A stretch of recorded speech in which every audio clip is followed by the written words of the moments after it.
So I'm really excited about this panel. I think it's going to be really good. And we're going to be talking about personalized medicine from Tibetan medicine perspectives and from Western medicine perspectives. So we're going to start off with 2 Tibetan doctors presenting their ideas on how understanding individual variability can inform treatment. And then we will, I will introduce the other 2 speakers, the other 2 Western speakers who will be speaking on the microbiome and addiction in terms of personalized medicine approaches. So first we're going to start with Dr. Qusar and all of the speakers. And second will be, actually we just hot off the press, we're going to change the order. Okay, then Michael will go second. Okay. And I was thinking of having each speaker speak for about 15 minutes. And if there's a brief question after the speaker, we can have time for one question, and then we'll move on to the next speaker. And then at the end, we'll have more of a panel discussion. We can have 10 or 15 minutes at the end for some group discussion, okay? So that's the idea. Okay, so I will turn it over to Dr. Qusar. Thank you. Now, my presentation this time is more kind of a more technical, perhaps, and a little bit more detailed description about Tibetan medicine method of looking to the personalized care of medicine approach, or to find out the what we call as Rangshin, or the constitution, individual constitution. Since we have short of time, I will try to skip which are not that important, and I'll try to explain more briefly as it is already over here. So the beauty of Tibetan medicine is that it is an integration of science, art, and philosophy.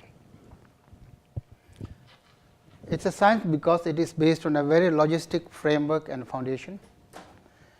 It is an art because it depends on the experience and the way, the skillful way in which the doctors deal with their patients and treat the patients with different methods. And it's a philosophy, it's a unique kind of medical tradition based on Buddhist philosophy. So therefore, it's an integration of all these 3 methods of approaching the patient. So as I said before, that when we speak of this body, the living body, the difference between the living and the dead body is that we all have all the organs and all the blood vessels in the dead body. But in the living body, each and every part of our cells, or each and every microcosmic things are moving in the system. So therefore, it's a composite of body, mind, and energy functioning all the time together. So therefore, we cannot find mind separate from our body, we cannot find body separate from our mind. So therefore, in our Tibetan medicine, they are always together. And therefore, to put these together, the energy plays a very important role. And these are the Lung, Tipa, and Pekan.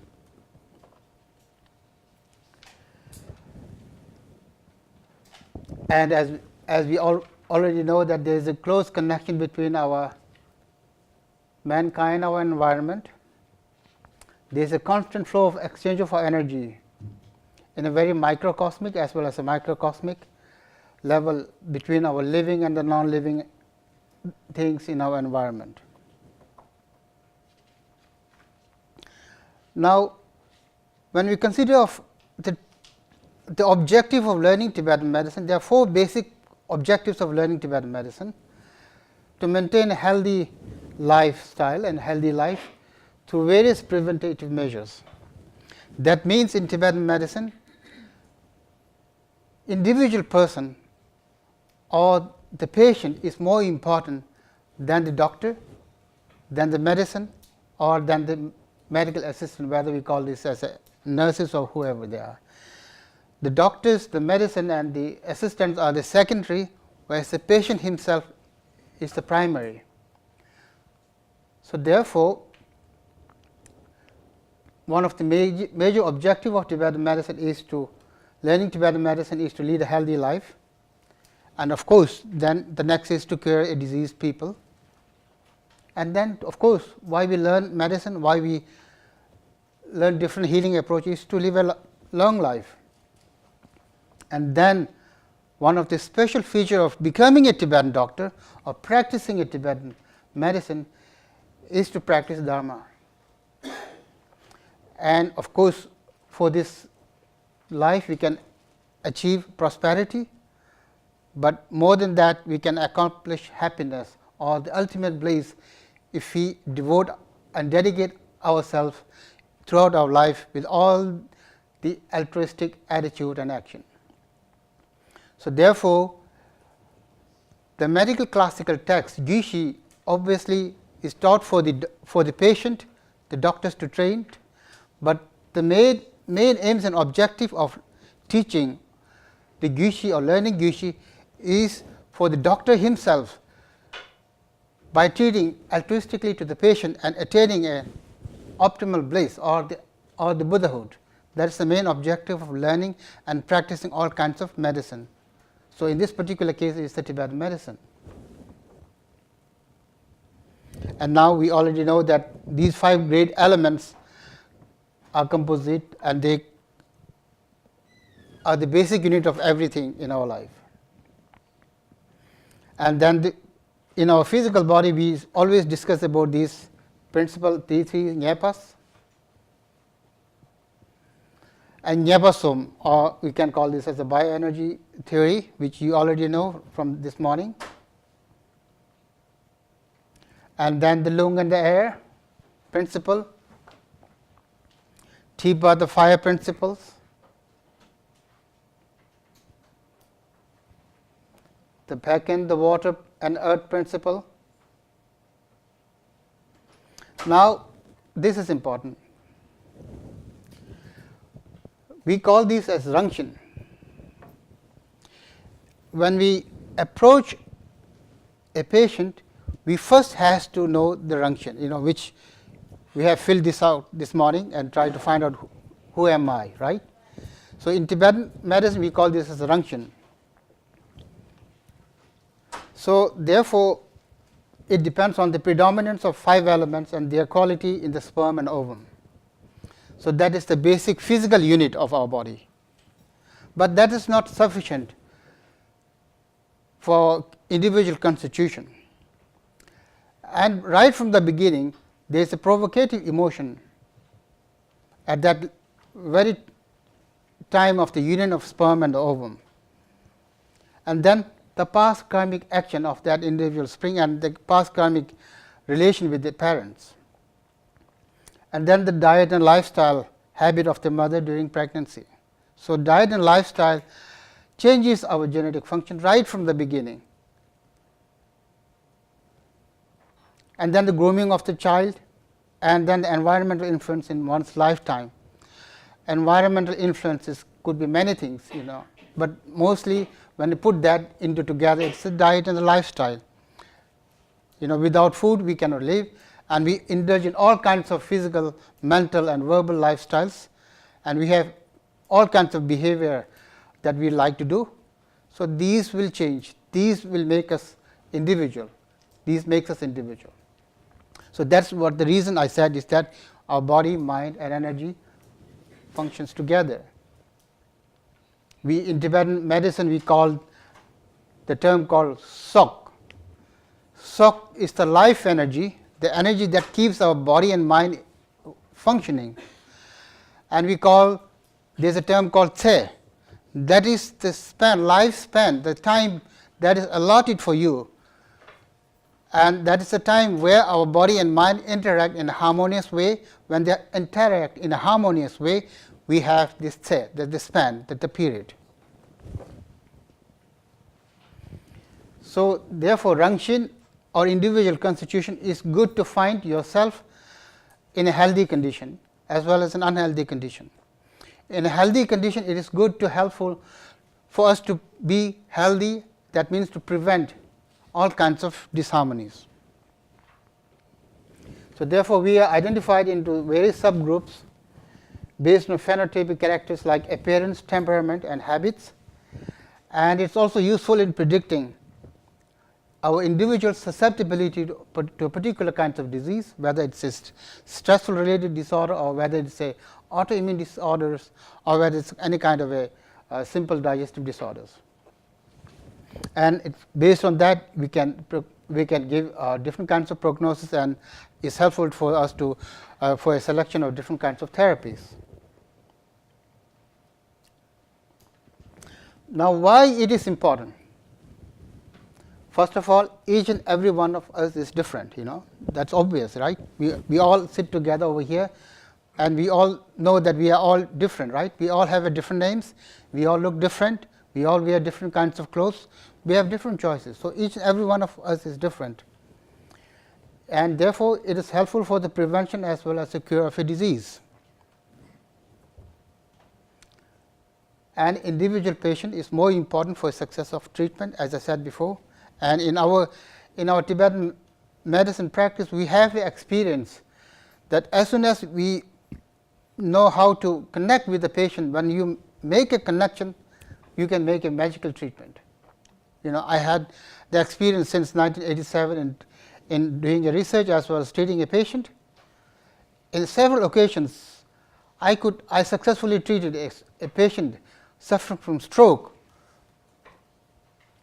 bedridden for more than 6 months, where nothing has cured that patient, but with the simple Tibetan medicine and my connecting with the patient, I gave 2 months of hope to the patient that he will improve, but he successfully got better from this paralytic stroke within 20 days. That is nothing but I made the connection. I made him comfortable, I gave him a hope, and with that kind of helping him manage his emotion, he was successfully treated. So, we have so many things like anecdotes like that in Tibetan medical treatment. It is because we have to look into the individual constitution and then try to manage that person's emotional level, will help for the success of a treatment. And therefore, of course, we have a different names, like let us take a case of diabetes mellitus or asthma or anything like chronic disease, but each and every patient definitely in Tibetan medical approach has to get a different treatment, not necessarily the same kind of a medicine, but one or two may be similar, but the other third always is different between two similar kind of a condition. And then the response to a treatment also differs according to individual constitution type. So, as I said before, doctor, medicine and nurses are secondary for the success of the treatment, whereas the patient himself is the primary. And then, as you already know before this morning, we have the 7 basic Rangshin or constitution types. And then we have a positive attributes of lung, which you can read, which perhaps you already know. And then we have a negative attributes of lung. Similarly, we have Thipa, the fire element, or the bodily metabolic function, has the positive attributes like these things. And Thipa Rangshin has some negative attributes as well. And Pekan Rangshin, the phlegmatic condition, has some positive attributes, and there are some negative attributes as well.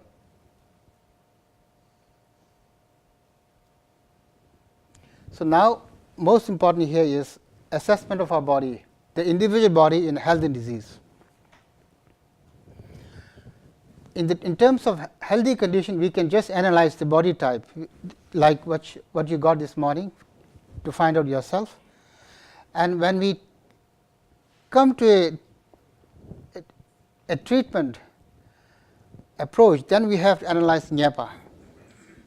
Which particular Nyapa predominance this person or that individual fits into. Now, body type analysis, this is what I have created, a little bit different from the previous one. Sorry, no, I have only 1 minute left. So, this is my version. It's not perfect, but still it's something that you can look on it and work on it, because Marian has created one which has validated, and this is my version, and Dr. Kunjala from Tibet also created a way of analyzing things. So, in future we can put these things together, and then perhaps we can find the refined version of analyzing our body type.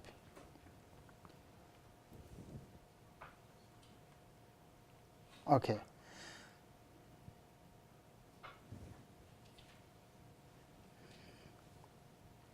So, this is scoring in numbers, scoring in percentage. So, this is final score from my, according to my kind of opinion. If one of the body type or Nyapa score is 75% or above, it means that the person is predominantly of that particular body type or Nyapa. If the score of any two body type or Nyapa is 35% or above, then the person is a combination of two body type or Nyapa, and if it's 30% or above, then it's a combination of either two or all three body type or Nyapa. So, this Nyapa analysis, sorry, it's not complete over here. I don't know, I'm missing something. Anyway, as mentioned this morning by Dr. Trashila, there were 10 basic criteria. In our Tibetan medicine, we have to find the pattern of disharmony, whether the disease by nature belongs to lung, tipa or pekan, or by symptom belongs to lung, tipa or pekan. When it's symptom, that means it's a temporary, that is an external symptom. When it is according to these 10 criteria, that means we have to give more weightage to these criteria as the nature of that disease during that particular time and the period. So, this is internal disharmony based on body and Nyapa types and external signs and symptoms. So, this is particularly helpful to figure out whether the disease is now in a chronic stage or whether disease is now in an acute stage. In Tibetan medicine, we have different ways of classifying different body inflammation or fever. So, this is very useful. When you try to approach a patient, we have to, Tibetan medicine doctor has to think it seriously at this stage, and then approach the patient and doing a treatment. So, therefore, then while giving a treatment, there are few checkpoints. In the case of a lung, Tibetan doctor has to think first of all to prevent the disease of lung, to prevent lung to arise. If doctor is good enough to prevent the lung from arising, then he can successfully prevent that kind of disease. And at the second stage, when the disease is in the acute stage, that means the TIPA is in predominance. That means he has to hit and try to subdue that acute stage immediately. That's another kind of a checkpoint in treating TIPA. And in the case of a pekan, he has to treat diligently, not just within a day or two. He has to diligently treat that patient and months and months and months, and observing very carefully with the help of diagnosis, method of palpating, questioning, and visual diagnosis such as urine sample. So, therefore, these are when you become a Tibetan doctor, then these are important. You don't have to make a mistake by just the name of a disease. Indigestion, okay, but we have to know what kind of indigestion. Then the signs and symptoms, this is perfect. Tibetan medicine has such a vast classic, which we have grouped those signs and symptoms, which you will never find in any kind of research papers where you can group that signs and symptoms. And Tibetan medicine has it, and this is a place where you can do a research in future, where you can group that and treat that as an individual, and we will definitely find a model in the future time that Tibetan medicine way of treating and approaching and personalizing care may work in future. And then the treatment response, recovery pace, and changing urine and pulse characteristics, because we have to finally verify by using our senses, right. So, urine sample is the best method in old times, but these days we have all kinds of possibilities with all kinds of diagnostic tools, right. So, that is it. So, thank you. My time is over. Thanks so much. So next, I'd like to introduce Dr. Mike Hoaglin. He is a physician. He received his medical degree at University of Pennsylvania, did his residency at Duke University, and has become very interested in the microbiome and is dedicating his work in that area through a company called Ubiome, in which he integrates clinical microbiome testing into clinical practice, so individuals can learn about their microbiome for their own health and treatment. So it sounds really interesting, so welcome. My name is Mike Hoaglin. Thank you so much for inviting me today. It's an honor to be here. So I'm a physician and I work in medical affairs at Ubiome, which is the leading microbiome company. We use microbial genomics to sequence the microbiome in clinical samples. And Ubiome's mission is to advance the science of the microbiome and make it useful to improve human life. So as our keynote earlier described, we have about 40 to 70 trillion human cells and about 10 times that in our microbiome. But if you look at the genes, we have about 23,000 genes and access to over 2 million genes if you consider the microbiome with our own human genes. So clearly, those genes are critical to be a healthy being, to operate the signals that we need in our body, to operate the processes, build structures and proteins in our body. We need those genes in the microbiome as well to be complete. The microbiome is involved in many, many different processes in the body that we know of. And I won't go through this entire complex slide, but you can see that what we eat, our genes, bile acids, phytochemicals and antioxidants, all the toxins we're exposed to, all influence the microbiome in the gut, on the skin, in our ears, in our nose, and are constantly changing the relative abundances of those bugs, including the fungi, viruses, and bacteria that live in our microbiome. And in turn, the signals from the microbiome affect our metabolism, our satiety, our insulin sensitivity, and also the vitamins that we extract, our nutrition is all critical and depends on the microbiome. So why all this interest in the microbiome in the last 10 years? We didn't really talk about it 10 years ago, but they've been there the whole time since the beginning of time.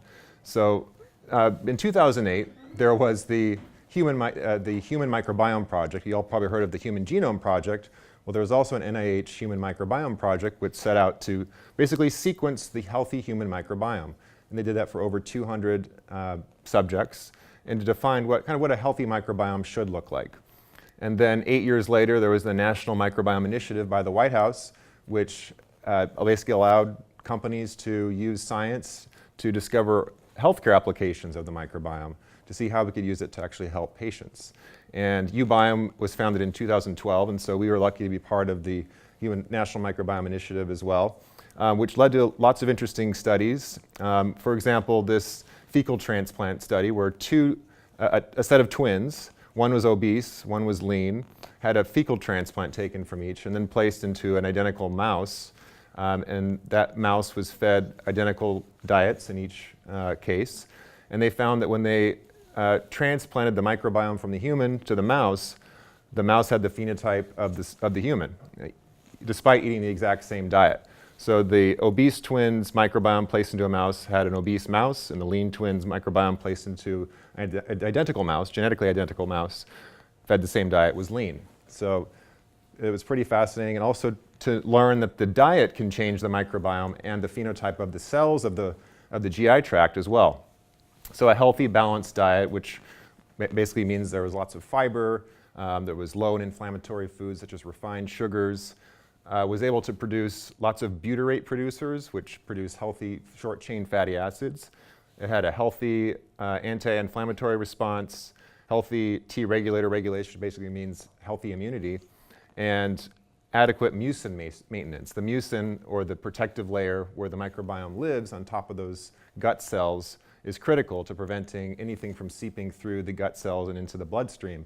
So on the right, the patient that had the fatty, high sugar, rich diet, very inflammatory, not enough fiber, had much more inflammation found in their blood. They had altered permeability of the gut cells, so you can see the components of bacteria, bits of food, whatever was coming by was seeping through the cells and into the blood, and then of course can go everywhere, into the brain as well. The mucin layer was defective, and then of course they're more susceptible to pathogens. So studies like this were taking place, and uBiome was part of many of these studies. So we partnered with over 200 partners, including Stanford, and we're able to do a number of interesting studies just through microbiome sequencing to identify predisposing factors for hospital-acquired infections from gut samples. Here at Stanford, longitudinal profiling of the microbiome, looking at preterm birth and the microbiome at Boston Children's, just to name a few. But we want to make the microbiome accessible to everyone, not just researchers. So we wanted to set out to create a clinical test to do just that.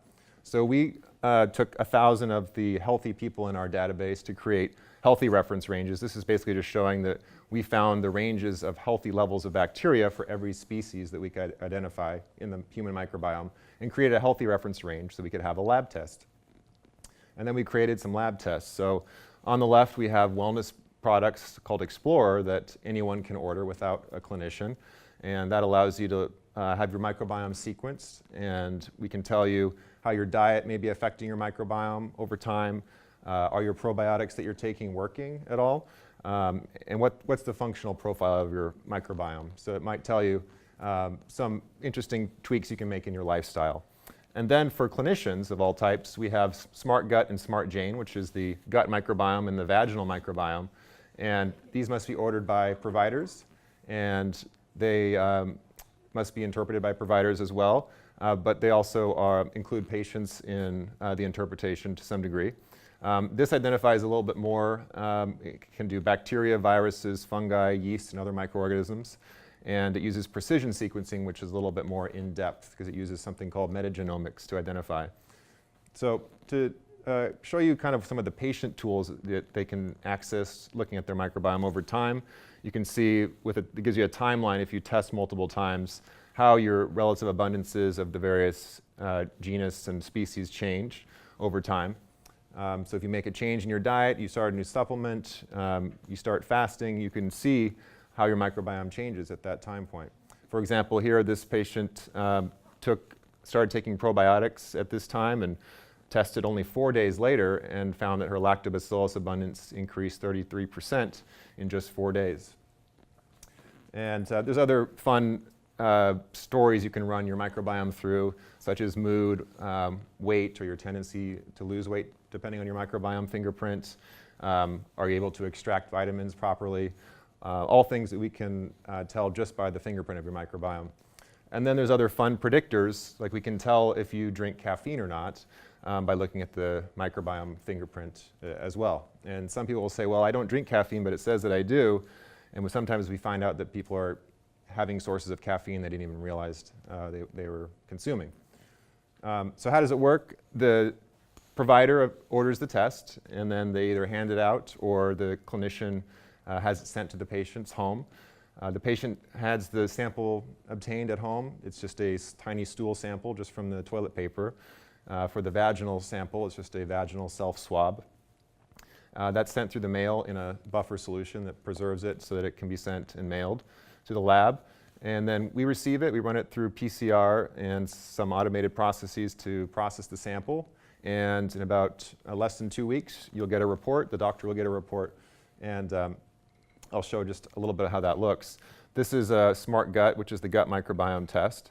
So a problem in many forms of medicine, of course, is abdominal pain, GI complaints, diarrhea, constipation. A lot of times it's vague, and patients will go years without getting a diagnosis. Even for IBS, it takes up to 6 years on average to find the diagnosis. The cost for GI complaints can be up to $10 billion a year. So we need better tools to diagnose and classify.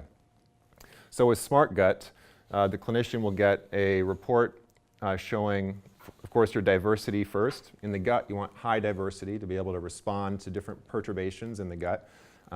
You also want to have a significance index for gut conditions. So this is like a correlation coefficient. So it tells you to what extent does your gut look like someone with IBS versus someone with IBD. So in this particular patient, if you're on the fence with doing something invasive, such as maybe a colonoscopy or something expensive or painful, you may have a higher index of suspicion for IBS. Excuse me. And so you may try some conservative measures first in this case. With pathogens, sometimes we'll see that people are colonized with something like Clostridium difficile or C. diff. Sometimes it's a non-toxigenic strain.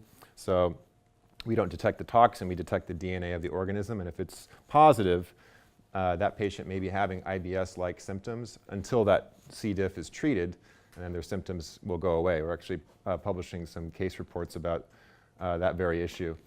And then if you go into an actual disease section of the report, you can look at targets that, for an IBD patient, in this case, or a Crohn's patient, you can actually target these areas of low bacterial levels that are supposed to be higher for a patient to reserve, to prevent the symptoms between flares. So it can be a way to improve the condition of an IBS or IBD patient. We also report the probiotics as well. Excuse me. So probiotics, as you all know, I'm sure, are live microorganisms, bacteria that you consume. They're not naturally in the gut, so if you don't eat fermented foods or eat probiotic supplements, you will not have any of these species in your gut. So they're found in many different kinds of foods. The evidence for effectiveness is variable, so we are looking for better ways to make better probiotics. But there is something called prebiotics that are the food for the bacteria, and that includes soluble fibers for the most part. It's dietary fiber that is not digested until it reaches the microbiome, and the microbiome can turn those fibers into short-chain fatty acids. Short-chain fatty acids can nourish the liver, the gut wall. They improve insulin sensitivity. So those are critical compounds that our body needs, and in Western diets, there's just not enough fiber, so we don't have enough short-chain fatty acids in our microbiome. Really quick on the women's test that we provide, which is Smart Jane, a vaginal microbiome test. There is a low compliance in HPV testing due to it not really being a personalized process. It involves, an uncomfortable pelvic exam oftentimes, and only about 1 in 5 women are compliant. There's also limited information about HPV genotyping available on many tests. So with Smart Jane, we can give 19 different strains for HPV with our sequencing. We can also give all of the STI results, including Mycoplasma genitalium, which can cause infertility and is not on many different tests. And then interestingly, for those with vague recurrent pelvic discomfort, we can show if there's a dysbiosis or an imbalance in the vaginal microbiome. Oh, thank you so much. Okay, thank you.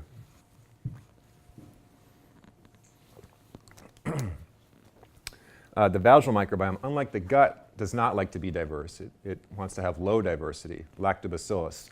So if you have any of these other species appearing in the vaginal microbiome, there's often inflammation, symptoms, discharge, and lots of chronic pelvic complaints. So this is a way to target the vaginal microbiome and bring up those levels of lactobacillus. So not to leave out some of the other microbiomes, next month we're going to be coming out with Smart Flu, which is a nasal microbiome test that is used clinically. That'll tell you, of course, if you have influenza, but also it'll tell you about the microbiome of all the different bacteria. If you have a cold, you can actually find out which bacteria may be causing your cold. You can find out if you have a dysbiosis or an imbalance in your nasal microbiome that leads to chronic sinus issues that is often not caused by an infection, but just an imbalance in the nasal microbiome. So we're really excited about that. And then, of course, the gut-brain connection. We're working on ways to have biomarkers for depression and anxiety just by looking at the microbiome. We also know that 95% of the serotonin in the body is produced in the gut, so that's a critical connection. Also related to Alzheimer's, MS, and a number of brain disorders. So here at UBiome, we actually have a number of Eastern providers as well as Western providers who use our products.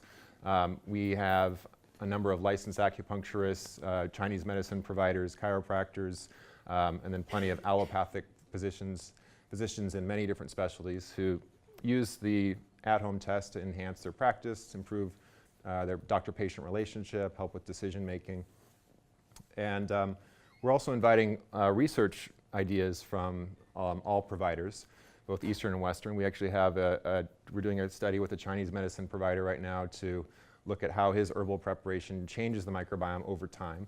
And so for anyone who has a research idea who wants to look at how the microbiome changes over time based on whatever your treatment modality is, we can, for no cost to the patient or the provider, do a series of microbiome tests in a research setting and show you and help you publish a paper and to show how the microbiome is being influenced by by whatever you're doing in your clinical setting.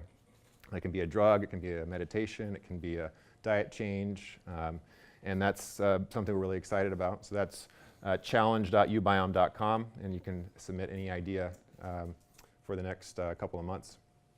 So in summary, the human microbiome is a complex ecosystem influencing many aspects of physiology and health. And disruption of the ecological balance is called a dysbiosis, is associated with many diseases and inflammation. Microbiome testing can be a useful way to personalize medical decisions. And finally, microbiome research represents a tremendous potential for advancing healthcare through novel therapeutics and diagnosis. So thank you very much for your time. Appreciate it.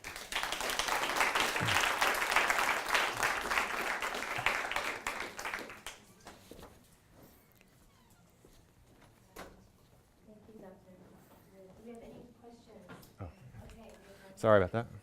Didn't mean to run away. So I was wondering, thank you, fantastic talk. Oh, thank you. I was wondering, where is the current research in terms of interotypes and looking at population level clustering of microbiome types? Yeah, I know that we're doing a little bit of that work. I think we're a long ways away to knowing if those will hold out in different regions. I mean, we do know that the microbiome here in the U.S. is completely different from any other part of the world. So we can't apply our healthy reference ranges to to any other part of the world until we do them and create them for each region. So it's something we're definitely looking at. So I think that we're still a ways away from knowing that all the different enterotypes. Okay, thank you. We're just going to have one question. Okay, Sue. I was wondering, are you also measuring women who are menstruating, women who are in perimenopause and postmenopausal, how those microbiomes change and what's normal for each of those phases of life? Mm-hmm. We actually are doing a study on that, essentially that question with a research partner, looking at how it changes throughout the cycle. And the kids would then, I assume the kits would help balance whatever those imbalances are at different phases of life. Right, yeah, through the kits we're able to sort of characterize what a microbiome looks like each day of the cycle. Our healthy reference ranges for the Smart Jane test are in a non-menstruating time though. So that's, but it can still be done on menstruating women. It's just we allow for some tolerance for there to be menstruating. Okay, and so for menopausal women who aren't menstruating, does it change at all or not? It does change, yeah. So we still have postmenopausal women who submit samples, and we account for that in our reference ranges. But the average age for our healthy reference range is menstruating, yeah. Mm-hmm. Okay, thank you very much. And we'll have opportunity for more questions after all the panelists are finished. Thank you. Okay, our next speaker is Dr. Angie Chen.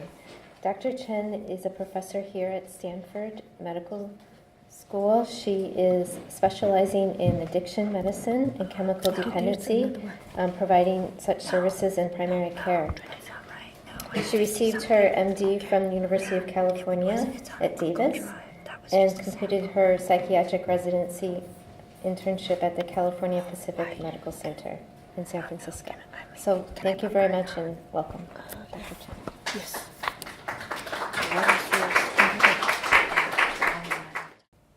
Okay, great. So, hi, welcome. Thank you for inviting me to speak this late afternoon. As Jennifer introduced me, I am an addictionologist. I was trained in internal medicine and addiction medicine and psychiatry. And so I'm going to talk a little bit about my area of expertise, which is mainly addiction, but because I know very little about microbiomes, and it's fascinating. And I know little about Tibetan medicine except as a patient of Tibetan medicine when I was in Dharamsala, India. So there are a lot of details that we can explore in addiction medicine, like opioid replacement therapy or blockade for alcohol use disorders. But in the interest of time, I think what I really want to focus on is the historical perspective and the social impact and the substances themselves and the addictions that they may cause, and address really breaking stigma, which I believe is at the root of why the needle has changed so little in terms of providing treatment options and in research. Despite the enormous prevalence that addiction has, both, and the enormous cost that it has to society economically and spiritually. So I have a lot to learn from this panel, and when I was coming up with this talk, I was thinking I have more questions than I have answers. And so some of the questions I have are like, are these substances that cause addiction medicine or poison? So what is medicine to someone could be poison to another? And I did a search on the role of Tibetan medicine in addiction and didn't come up with very much. And I'll share some of the things that I did come up with. And then what is our current understanding of the neurobiology of addiction? Where is addiction in the realm of personalized and precision medicine? And I'll give a little bit of examples of how I practice addiction medicine, the medication-assisted treatments that I have, and then also I will touch upon the determinants that I feel that would be successes in finding treatments for addiction. So the face of addiction is varied, and sometimes quite unexpected. This was a couple of years ago. I was in South India. I just arrived. It wasn't more than a few hours, and I'm strolling with my husband at a monastery down there, and I come upon this inebriated woman at the gates of the monastery, and I think to myself, oh my gosh, I can't even get away from work, and I'm on vacation. I did not have the luxury at that time to phone my case manager, call social work, get her, admitted to an inpatient detox and then rehab. We hired the motor rickshaw and gave some money, and you give instructions, take her home, make sure she eats, and sober her up, and then you cross your fingers and hope they follow your instructions, right? And so this is what I was left with. But not everyone becomes a fall down drunk on the side of the road. It's only about 10 to 13% of people develop severe alcohol use disorder. The Han Chinese, I found this really interesting. 50% of Han Chinese cannot digest alcohol because they lack the alcohol dehydrogenase enzyme, right? You get the red face flushing syndrome, the disulfiram syndrome, but this hasn't, 50%, like 1.5 of these guys are not going to do so well, but doesn't stop them. Find it interesting. I want to remind you that alcohol was once an anesthetic, an antiseptic with ether and chloroform. And for those who have trained in medicine or science, you remember in OChem we used research-grade ethanol under the hood for a reason, because it's toxic, and yet we drink it. And I have patients who have drank Listerine when desperate, and hand sanitizer, believe it or not. So in the severity of their use disorder. Moving on to opioids, this photo on the left, a modern opium smoker, and it reminds me of those ancient drawings of the opium smoker on their side. And my father used to tell me stories about having to light the pipe for his grandfather. My great-grandfather was an opium addict, and so all day long, you have to light the pipe for him, and he would smoke all day in that decubitus position. On the right is the poppy plant, and we've come to synthesize many forms of opium for pain management, as you all know, and then a lot of the synthetics, including heroin. So globally, the flow of illegal heroin trafficking comes from Central America and Southeast Asia, and as well as the synthetics. But historically, we've used opioid related products in opium tincture for diarrhea, and here Bayer aspirin provides your own personal syringe for your heroin use to manage your pain. This is not our first bout or rodeo with the opioid epidemic. In 1920, here in the Washington Post, highlights an article featuring Dr. Bishop, who was being prosecuted for treating opium addicts for their addiction. So 1914, the Harrison Act was passed that really was passed to regulate and tax the controlled substances like cocaine and marijuana and opium. And in it, there was a clause that said that physicians could not treat addicts with those controlled substances. And that law is still in effect now. So we cannot treat an opioid addict with the opioid itself unless it's at a methadone clinic or you're certified to prescribe buprenorphine, for instance. And so in that article, it's also interesting, he said, he calls us to not criminalize addicts, which is, it's very relevant today. And we still have these arguments and debates about safe injection sites and needle exchanges. So the debate goes on. I show this slide to my patients whenever possible, and some of them are shocked that we refill a heroin-like substance month after month after month.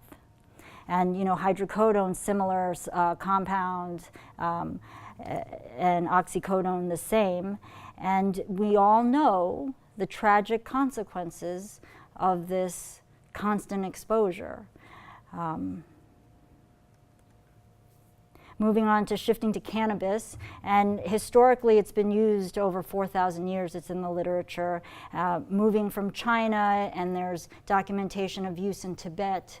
And then, you can see from here, United States is a little late to the game. On the left, it's collecting marijuana, and on the right is the modern way of farming cannabis with latex gloves. So contrary to popular belief, marijuana is addictive and has significant withdrawal and tolerance profile. And more and more we see psychosis. You must have heard or read about a lot of adolescents developing psychosis with the use of cannabinoids. And I treat some of these young adults. And so I think with the legalization of marijuana, the greatest concern needs to be about our adolescent population being exposed long term, because most of the brain development is affected by this.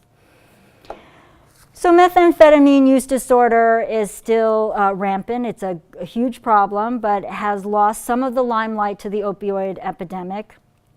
The hubs of production are in Central America, but also there is a pocket of China of producing methamphetamine, and it hit the news, reaching Philadelphia in 2016. This is in Singapore, where they raided a meth lab.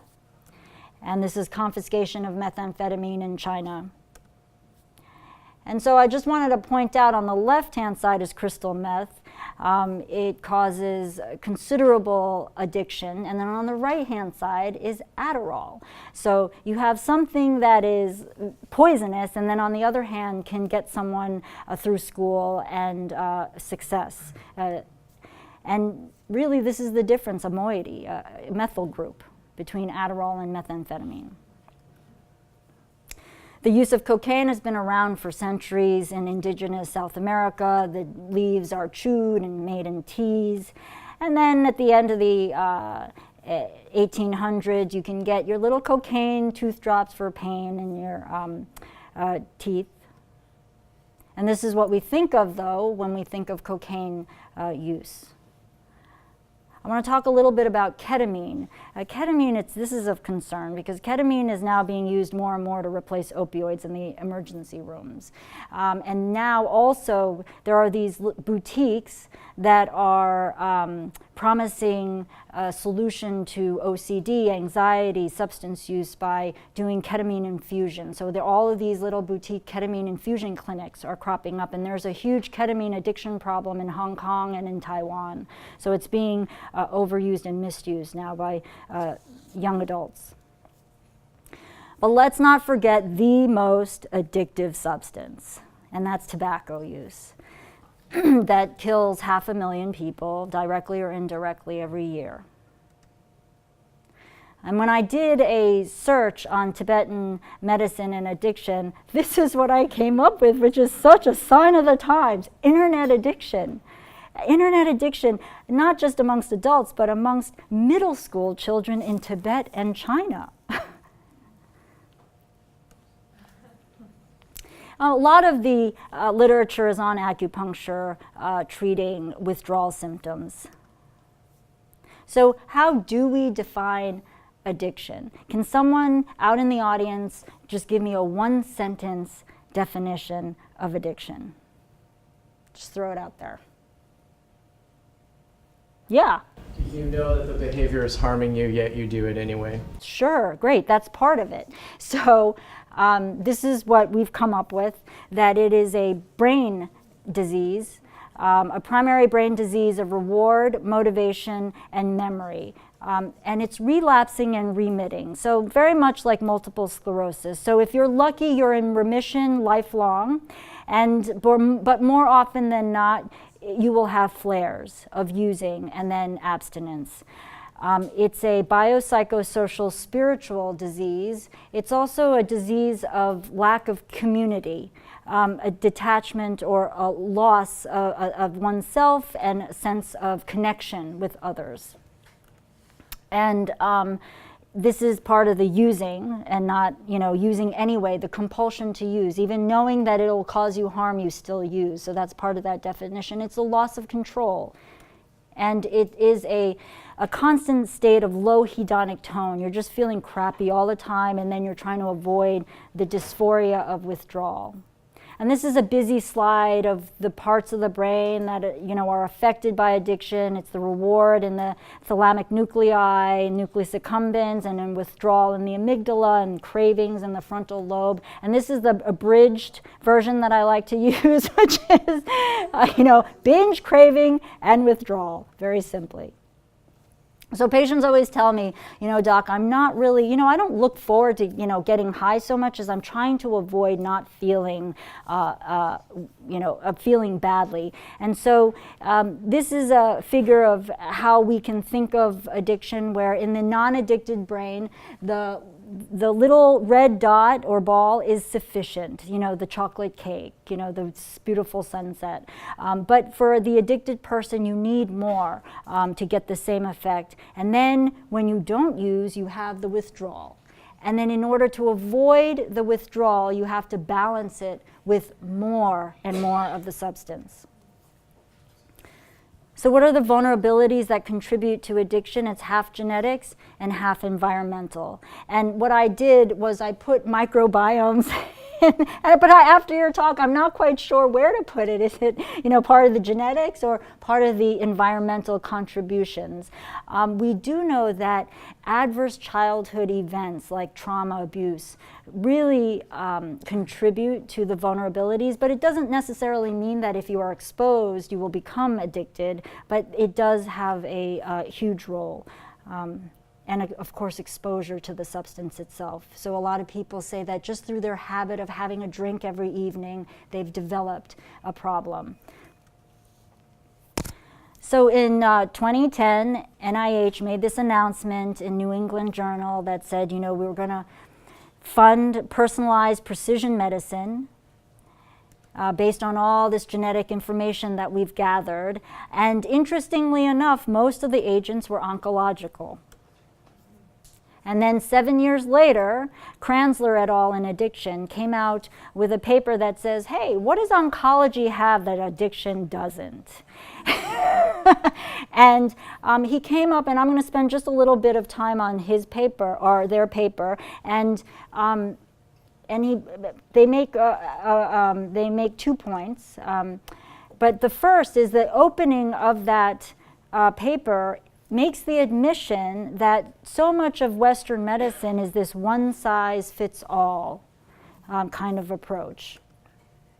And as we all know, the one-size-fits-all for addiction for many, many decades was rehab and 12 steps. And unfortunately for Amy Winehouse, this was not an option that worked for her, and she died from her disease. So, for instance, in 2017, FDA approved 165 drugs. There were 64 distinct biomarkers. 55 resided in one drug alone, mostly cancer drugs. You have a smattering of psychiatric, infectious disease, and cardiovascular drugs, and only 15% were randomized.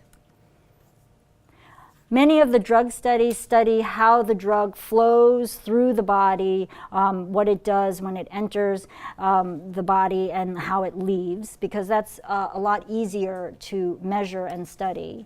And what's a lot harder to study is what the interaction is between the drug and our body. So a lot of stuff can go on, protein kinase and all these things, all these mechanisms.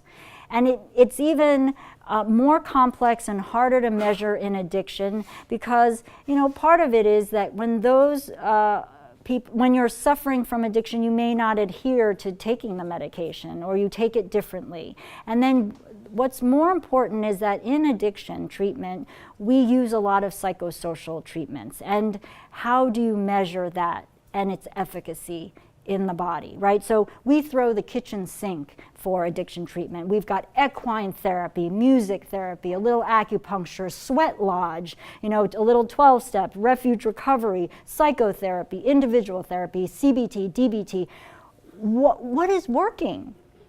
And who is it going to work? Oh, mindfulness, yeah. That we're just going to throw mindfulness. Everybody gets mindfulness. Forget about you can't even think straight and you have social anxiety sitting next to somebody. How is mindfulness going to work for that person, right? I don't know.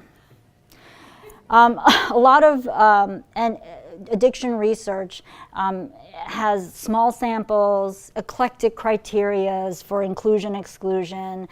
Adjusting for statistics may not be accurately done, so it has problems. And so what do we use to treat addiction? Well, in my clinic, I could throw a little gabapentin for withdrawal. I may put a little naltrexone if I think you have cravings. Oh, maybe Vivitrol for, if you have adherence issues. Some disulfiram. Oh, my goodness. Buprenorphine, acamprosate, Chantix. Who knows? I always say, go to a 12-step meeting.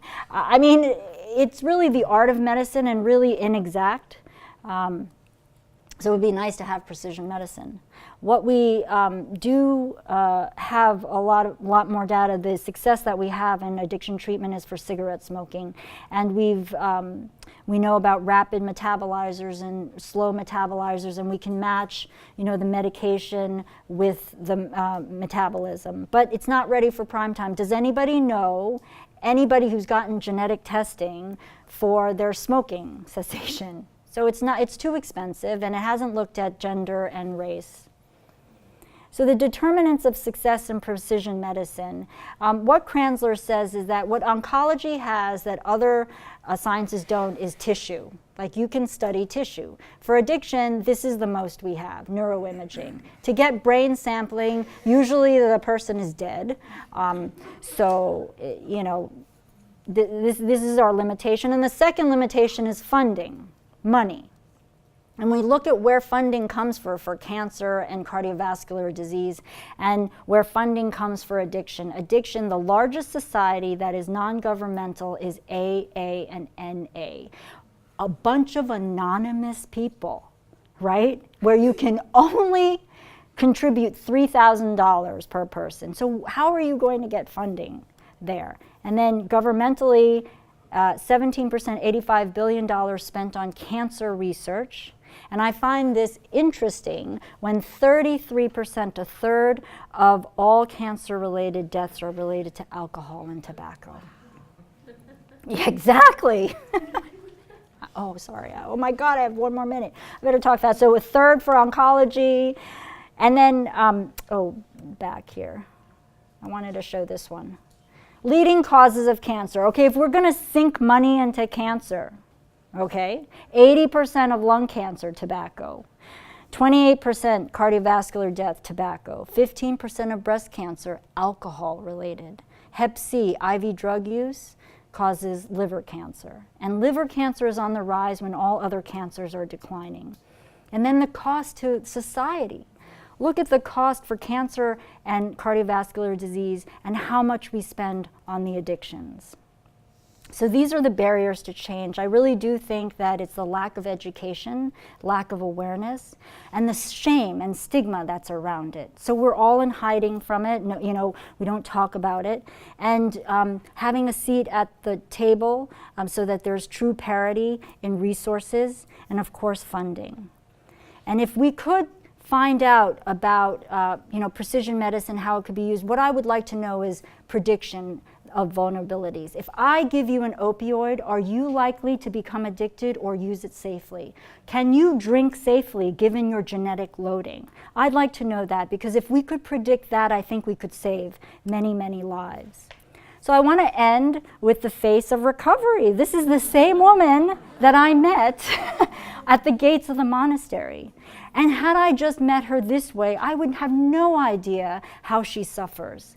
This is her remission, and what we saw in the beginning was her relapse. And so she fluctuates between these two states.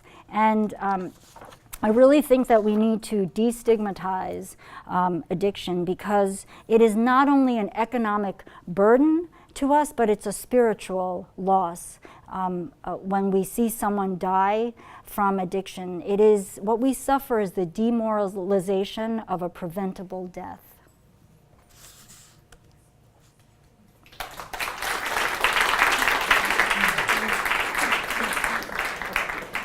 Okay, thank you, Dr. Chen.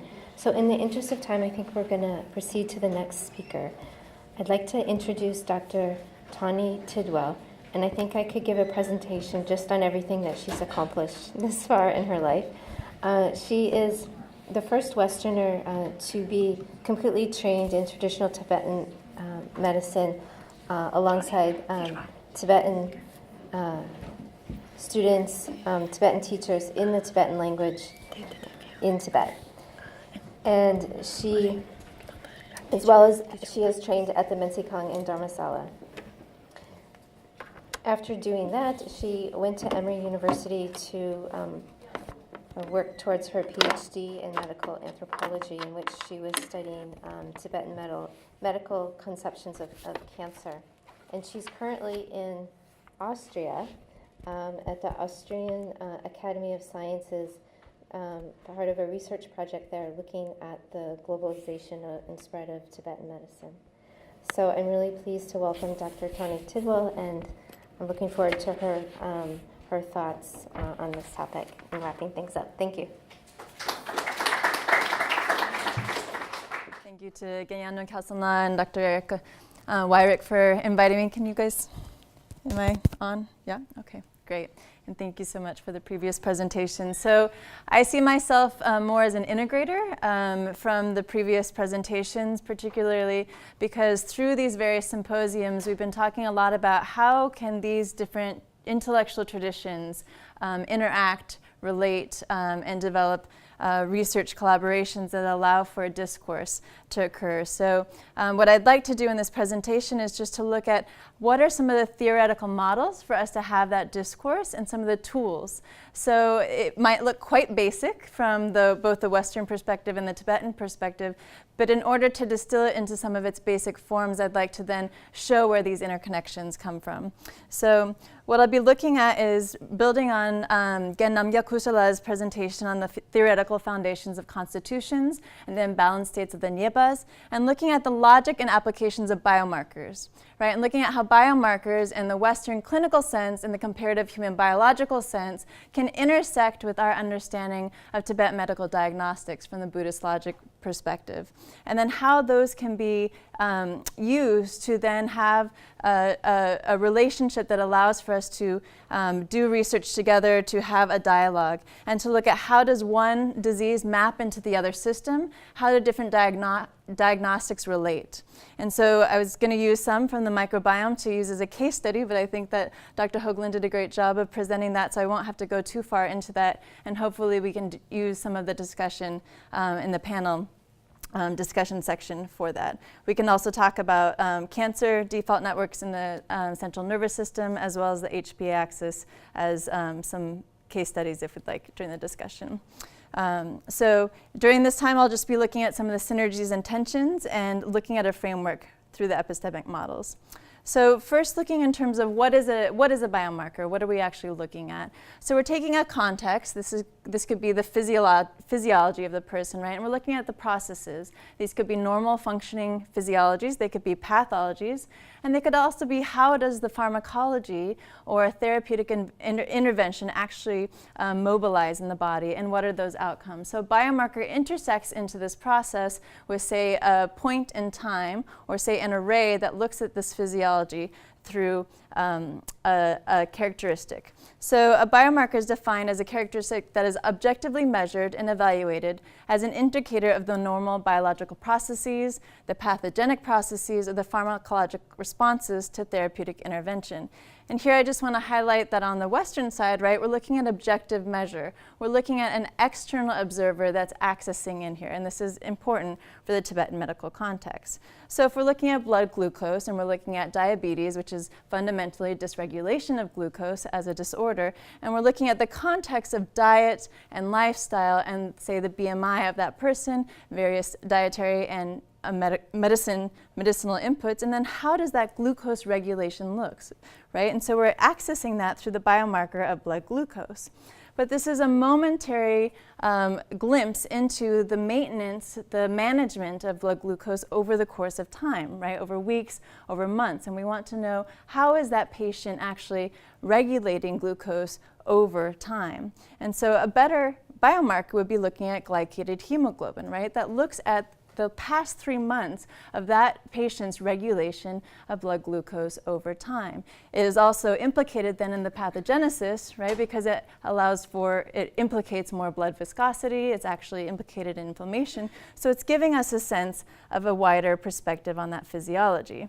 We can look at even an epidemiological model where it's looking at how does hardship, war, lifestyle pollution actually get under the skin, get biologically interpreted into the body, and then have full life course outcomes in terms of cancer, in terms of diabetes, and so forth. And so height is a biomarker that we could look at in terms of the process of growth. We're looking at how the context of various exposures, that socio-cultural framework of that individual early on in childhood, the nutritional inputs and stress modulate the growth outcomes to produce outcomes of health, socioeconomic status, well-being that we're looking at through that biomarker of height. So we can look at then in terms of an array, and we look at, say, what's called allostatic load. So this is looking at how does stress or distress get interpreted into the body over time. And we have various different biomarkers that we use as an array. So on the immune level, we're looking at ACT and ABV. We're looking at morning and evening cortisol levels for stress. We're looking at the cardiovascular function. We're looking at height and weight for age. And we combine those to create an allostatic load marker that shows what is the distress or stress incurred over time. And so on the Western side, we're looking at a specific model. Sorry, I'm going fast here. I was told I have 15 minutes, so I'm trying to keep to that. So we're looking at the cell as the building block, right? So we've outlined this model, even though we know that it's just a bilipid layer that we're delineating as a building block that we can use as an analytical construct, right, that then is hierarchically organized into tissues, into physiological systems, and into what we're going to call an organism. But as we've just heard throughout the day, right, that our organism is actually a mega-organism of many organisms. And so in a Western framework, we're looking at this complexity, the scala natura, per se, right, as a way of understanding the body. But then on the Tibetan medical side, we're looking at a different form of complexity, right? And we're seeing that on the Western model that the cellular model might not be sufficient to describe certain physiological systems, certain physiological phenomena. And so when we look at the Tibetan medical context, we have the same framework. We have the context, we have certain processes, we have certain outcomes, and we have certain biomarkers that we're accessing into these processes. This is a different one, sorry. Different presentation. So on the Tibetan medical side, we have what's called a dak or tsema. So this is a signal, a sign, an indication of this underlying process, right? So podak or modak is the genitalia mark of the processes of developmental reproductive endocrinology. We can say that it's looking at this certain sign in the body, right? Or the tsema, this is also a mark, a quality that designates or represents this thing or process. So for instance, this is a different presentation, sorry about that. The nedak is the sign or symptom that the physician is actually accessing in through pulse diagnosis, through urinalysis, through tongue analysis, right? And so this is indicating an underlying process that is being assessed. And so the key here that we need to think about is that, oops. In a similar way, in terms of an assay on the Western side, which is an investigative and analytic procedure for qualitatively assessing or quantitatively measuring the condition of a patient or the presence, amount, or functional activity of a medicinal entity, an analyte. So we can see this in the clinical context, we can see this in the pharmacological context. On the Tibetan side, we have the nguzendak, the recognition of that sign. And this is also an investigative, an analytic or a debak, an inference, or a direct perceptual, a ngunsum, technique for qualitatively assessing or quantitatively measuring a condition of a patient or an amount or functional activity of a medicinal substance. Now the key here is on the Western side, right, we have a third-party measure. We have an instrument that is external, right? But on the Tibetan side, we have the physician as diagnostic instrument. Right? It's the perceptual means of the physician, him or herself, that is assessing these signs and symptoms. And in order for us to have a conversation, we need to be able to have this framework to understand what is it that's the instrumentation on the Tibetan side that's creating these characteristics that are being assessed, and how can we link those also with the Western side. So at Mensikon, when we did some retrospective studies on cancer, we were looking at what are the Tibetan medical diagnostics and making sure that we had those lined up then with the Western medical diagnostics, right? And what I'm encouraging our community to do is to more and more, even in our published work, to bring out those biomarkers from both systems so we can see some of these linkages and how they interrelate. And so from the Tibetan medical model, we have this base of investigation, the dakshi. We have the objects of investigation, the dakyu. And then we have the context, the dakgo, and the method of investigation, the dakbetsu. This is darik tisum, the observation, palpation, and interrogation. So again, we come back to this biomarker model, and we can see that this context, right, is what is being investigated. This could be the rangshin, this could be the distal causes, this could be the proximal causes. We have the neshi. This is our nebasum. Which is different physiological processes in the body that are being accessed, that are being assessed. And if we want to look at how that connects with, say, a microbiome model of the body, right? What is going on with the different digestifiers for these different rongxins, right? We can look at, okay, we have certain biomarkers that are being assessed by pulse, by urine, by tongue, that we can then correlate with what's being assessed in terms of these population level types. And then look at the outcomes in terms of how the nieba are being manifested in certain disease. Gosh, sorry, this is. So the second part that I wanted to bring to is that the Tibetan diagnostic markers are all arrays. So we'd say that lungki tsani geltong kapsitu. So we say that the lung pulse, it floats, right? It's hollow, it's intermittently halting, right? So this is a metaphorical way of describing the pulse. In this metaphor, we actually have complex data that's being organized describing the body, right? And so in a similar way, when we saw this allostatic load perspective, this is a different, right? We see that it's a combination of various aspects, various markers that are being collected to create an understanding of a certain physiology. In the same way, we could do that in linking those specific biomarkers to the similar biomarkers on the Western side to look at how we can connect in terms of a research context. So here are some of the pulse characteristics that we can see, these metaphorical signatures of buoyancy, speed, texture, personality. We can see that in terms of the urine. We can see that in terms of the tongue. So I'm not going to go too far into the microbiome aspect of this, but what I want to describe is that it's possible for us to look at how do different enterotypes, oops, this is a different presentation, sorry about that. So in 2011, there was 3 different enterotypes that were identified in terms of a European sample that looked at how do various metabolites get moved through these clusterings of the microbiome. And so these 3 different enterotypes were also looked at in terms of how do they biosynthesize vitamins, how do they actually access certain nutrients. And so what I'm going to suggest is that we can start taking some of this research model and say, can Tibetan medicine be a hypothesis generator for looking at population level effects of health? And this is something that Amshi Lobsang-Tundut did and Cynthia Hughes did on myelin firing, myelin velocities in multiple sclerosis. And they had that published work earlier in 2004. So I think I'm going to stop now so that we can move on to the discussion.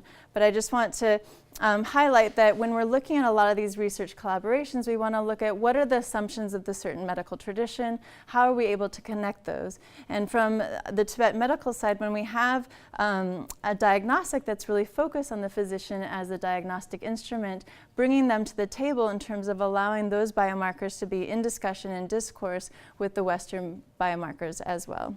So with that, I'm going to move it on to the Q&A, and thank you very much. Okay, so let's start just opening it up for any general questions from the audience based on, any question to a presenter, or maybe we want to ask what one presenter thinks of another presenter's presentation, something like that. But I'm just curious what's in the audience.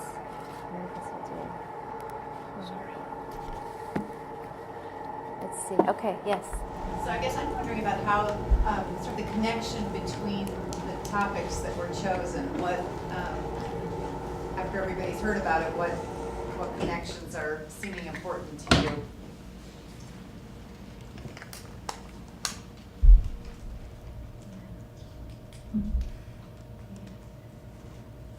I think there's just different lenses for health and disease. I mean, I think at the end of the day, it's making your patient better, and there's lots of different modalities and great ways to represent disease and think about disease and wellness. And so I learned a ton from all the talks. I even learned that there's Sinpo from Adam, he was telling me about the microbiome model that's been around for thousands of years in Tibetan medicine, which is very interesting. Okay, question. I'm just curious, where does Ubiome get their funding for their research? Like, who are your biggest contributors? Yeah, it's a great question. So we initially were venture funded. So we have some venture capital funding, and we raised some more venture capital money last month. But we have ongoing revenue from actually insurance companies for our clinical tests. Our clinical tests are covered by insurance, and we don't charge patients out of pocket because we have a patient assistance program. So with patients with private insurance, that's a large part of our revenue.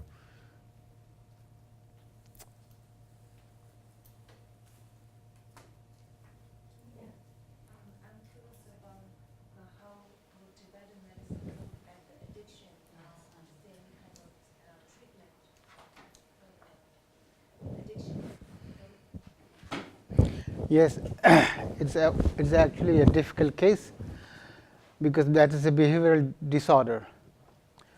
Yeah, it's a behavioral disorder in a sense because we say that, kind of a, in Tibetan we call it as a top. Top means a kind of a strength or kind of a power. So in this case, in the case of addiction, the patient has developed kind of a very strong kind of a power through behavioral disorder. So therefore, it is considered to be quite a difficult case. But still, saying that, basically, in the case of addiction, it is not just a diet or the medicine. In our Tibetan approach, we have to use all kinds of modalities to treat addiction problem. Yeah, there are medicines, yes, of course, but they are quite mild at the moment. Whatever we have been using for treating addiction problems, they are quite mild. So therefore, we have to find much stronger remedies to treat addiction problems. So in Qinghai province, there are a lot of heroin and meth addicts, and part of the problem is I think that currently it's published in Chinese and not in English, so that it misses a lot of these searches. But there's been a large-scale study run by Qinghai Tibetan Medical Hospital on inmates on heroin and meth addiction, and because they don't have another option, they're actually cut off cold turkey, then Tibetan medicine is frontline on that, and they're getting great results. So that should be published hopefully within the next year or two. But it definitely brings in the nutrition, a lot of also mental patterning changes, and then strong medicine as well as part of it. What kind of strong medicine? It's also individualized, so each one is having a different regimen. So what they're doing is they're actually taking the full dosing and formulas of each of the inmates and just keeping track of all that paperwork. So it changes over time, and depending on withdrawal symptoms, what other issues the inmates are experiencing as well. And is it abstinence that they're looking at, and how long are they following them out?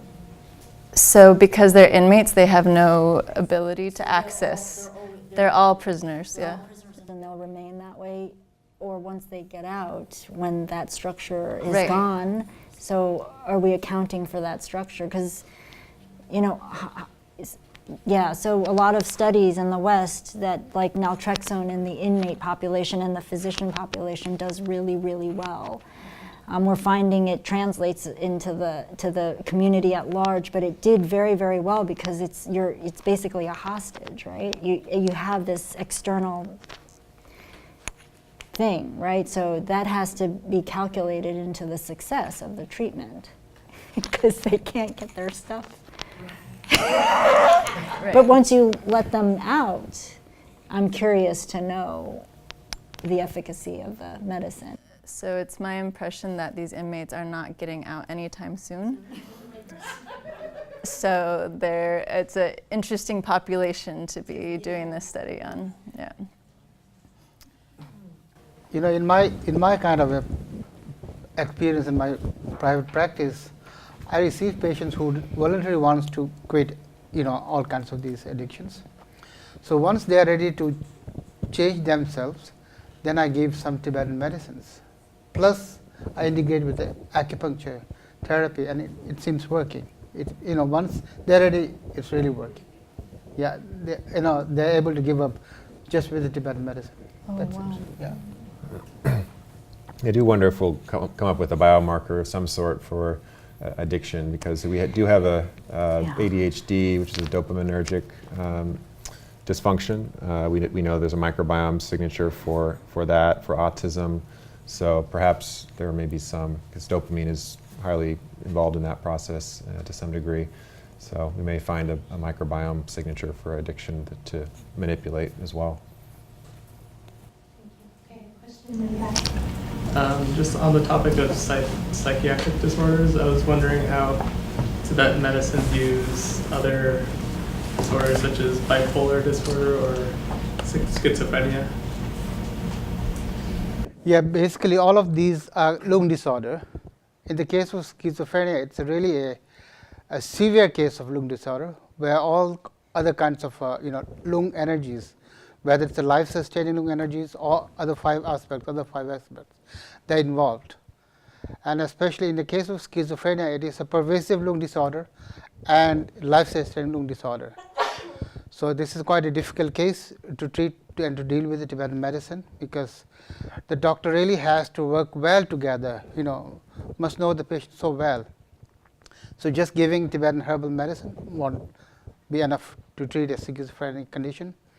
As far as bipolar disorder is concerned, Tibetan medicine seems to be quite good in dealing with that, because that has to do with the changes in the season, and we have to look into the biorhythmic energy level. So when we really go deep into that, perhaps we can maintain some kind of successful treatment in the bipolar cases in with Tibetan medicine. So I have a question about the Ubiome. So once you get a smart brain and smart gut, and you find out all these deficiencies in different microorganisms, how does that translate in the clinical practice? So do you then supplement those, give them probiotics to supplement those microorganisms? I just don't know how to translate that in the clinical practice. Right. It's up to the clinician who orders the test for Smart Gut and Smart Jane specifically. So they are clinical tests. So we do have training for what things that we can do. We have treatment guides and training videos for some of our clinicians. But so the short answer is, if it's a lactobacillus or bifidobacterium or something where a commercial probiotic exists, that can be the answer. But the more potent and more universal answer is really soluble fiber or prebiotics. So if you're low in a lot of different species that produce short-chain fatty acids, increasing soluble fiber is really the best solution. And so that includes things like Jerusalem artichokes, chicory, even just bananas. And if patients don't want to eat fiber, then there's supplements like inulin is available as a powder, and even just Metamucil is an option too, and that feeds. That will lift the levels of many different species rather than just adding one probiotic species at a time. So are there any clinical prospective studies where you follow these patients and see how they've progressed? Yeah, many patients and clinicians will do it in a series, and they'll just do their own sort of, they'll use it as a monitoring tool. So there's some utility in doing it once, but it's limited. It's really the value is in looking at over time how your microbiome changes in response to what you're doing. So you can see it, I've done it on my own. I've done it before and after, like a 5-day water fast. I've done it when I started a different supplement, change exercise program, and then you do Smart Gut, every week or every month, and you'll see the change over time. So the value is really in the monitoring. Is this pretty new? Because I've never heard of Smart. I'm just hearing it for the first time. We were founded in 2012, and Explorer came out in 2013, which is the direct-to-consumer test, and then Smart Gut came out about 2 years ago. So are primary physicians using that in a daily basis now, more in the East Coast as opposed to the West Coast? No, I would say there's a good amount in this area that are using it. We have a good primary care use of it. We're trying to get it in more primary care clinics and clinicians. It's popular in functional medicine. We have a good amount of family medicine as well, and then we do have Eastern providers we have a large amount of Eastern providers as well using it. So just to come back to kind of what is the connection between all these panels, and I guess I was maybe the instigator of that, so I should respond more to that, is that part of what's been, I think, so exciting to me in the microbiome research is the diversity of functional types and the diversity of individuals, and how we can see that across the world, different populations, different geographies are having microbiome communities that actually work for those populations, right? And I think where Tibetan medicine can then intersect with that is really looking at how do we understand the individual, how do we understand how these all come together as well. And with the microbiome, seeing that because there's different micro communities, right, within each person that they can establish, right? It's similar to, say, the Nyeba Sum in Tibetan medicine, where we can say there's a Rangxin, there's a type that people function with. And when that type gets out of balance, right, we see disorder, we see disease. And we see that similarly in the microbiome, when we see certain populations go into excess, go into deficiency, actually colonize areas that they shouldn't have colonized before, right, disease results. So I think it's a really fruitful area for Tibetan medicine to intersect because of this research. And so that's, and I think addiction, part of what we were talking about too is in terms of how people regulate. So default networks in terms of the brain have become a bigger area of research, looking at how stress physiologies are different for different individuals, right? And so in a similar way, Tibetan medicine understands emotional physiologies also as constitutional types, right? And how can you predict if a person will become addicted dependent on their constitution can be an aspect that we can intersect with, say, addiction recovery as well. That's fascinating. I'm curious to know what the uBiome has seen with alcohol use and the gut. That really is interesting to me. And then the second question I had was, do you have sort of like a profile what a healthy microbiome is, and then that's what the client or the patient looks at, like a healthy map for themselves versus what they come up with? Or I don't know, how does that work? To some degree. For alcohol, yes, there is, alcohol definitely does a number on the microbiome. And that's not on Smart Gut currently, but in Explorer, I believe there is a predictor, or there's a predictor coming out very soon for alcohol. We have a predictor where we compare you to certain groups of people who are healthy and unhealthy in that experience. If you do Smart Gut, you can see in Explorer your Smart Gut test in Explorer. So that's a nice feature of that. So you can see, yes, you can see in various different views how you compare to our healthy cohort.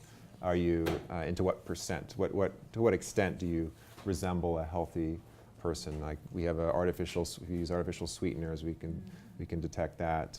So we kind of piece it together in kind of a fun, engaging way on the Explorer side to show how you compare it to our healthy cohort.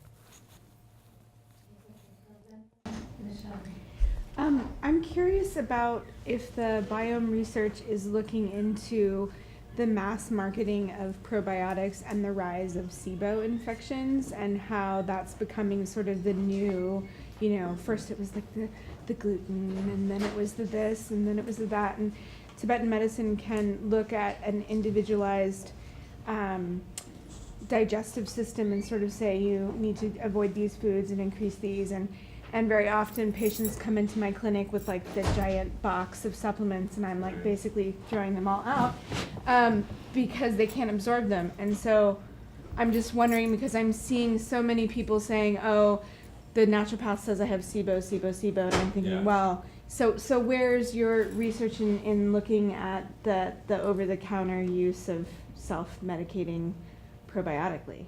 Well, it's, I agree, it's certainly an issue, potentially. The nice thing about, the Smart Gut test, we can show you if your probiotic is even making it into your microbiome, and, and to what extent, and which species. So we can kind of show you if your probiotic's even working.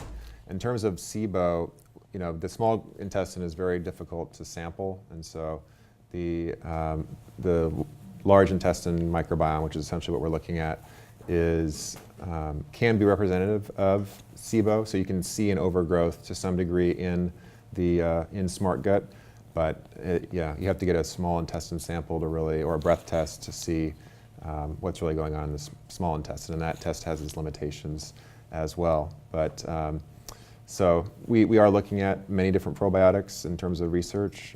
We don't endorse any particular brand of probiotics. We did just open up a therapeutics office on the East Coast to start looking at, ways we can make a better, supplement for the microbiome that actually works and that actually can be personalized. Because you're right, there's not enough data or there's not enough options for. We have like one size fits all lactobacillus for everyone, and so I think we have a lot of work to do. And in terms of it's causing SIBO, it may be to some extent making things worse, but again, with that, it's difficult to sample the small gut. So.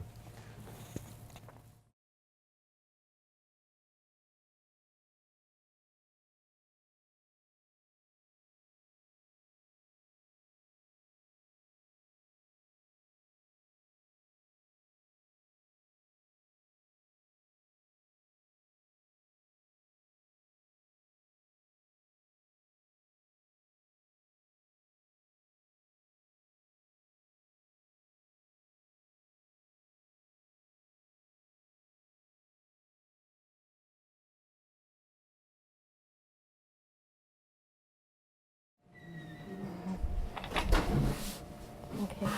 Well, I hope this conference and this symposium can be fertile ground for further conversation and discussion and potential for collaboration and thinking about how we can discuss, dialogue, and perhaps develop some research protocols like you guys are all discussing to improve health for everyone, everywhere.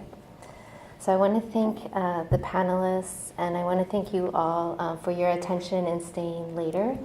This is the beckon period of the day, so I can see it on everyone's faces, which means we're getting tired, right? So we're going to have a closing ceremony, I believe, a closing moment with love song. Okay, so just let's give a round of applause to the presenters again.